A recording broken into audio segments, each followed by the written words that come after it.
3 እስር ቤቶችን አፍርሷል። ሲያስነጥስ እንኳን ሰዎች ይፈሩታል። እሱ በአሜሪካ ጠንካራና ተፈላጊ ሰው ነው። 100,000 ኪሎ ግራም ክብደት ያለው መኪና ልክ እንደ መጫወቻ ዕቃ ያነሳዋል። እሱ በጣም ኃይለኛ ከመሆኑ የተነሳ የስበት ኃይል ሊሰማው አይችልም።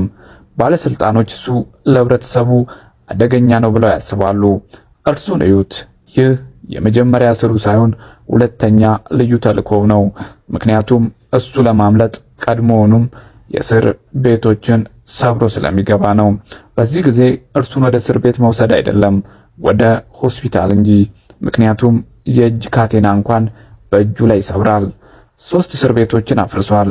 ሲያስነጥስ እንኳን ሰዎች ይፈሩታል። ሚስቱ እንኳ አብራ የምተኛው አንድ አይኗን ገልጣ ነው። እርሱ እየሮጠ ባቡር ያቆማል ይላሉ። ጥላው ግድግዳን ያንቀጠቅጣል። አንዳንዶች እርሱ ልብ ሳይሆን የቪኤት ሞተር ነው ያለው ይላሉ። ጸጥ ያለ ስጋት የሚል የቅጽላ ስም ተሰጥቶታል። ምክንያቱም እርሱ ይሰራል እንጂ አወራም። ስለዚህም የተረጋጋ ይመስላቸዋል። እርሱ ግን እንዴት አንድን በር ከፍቶ እንደሚወጣ ሂሳብ ይሰራል።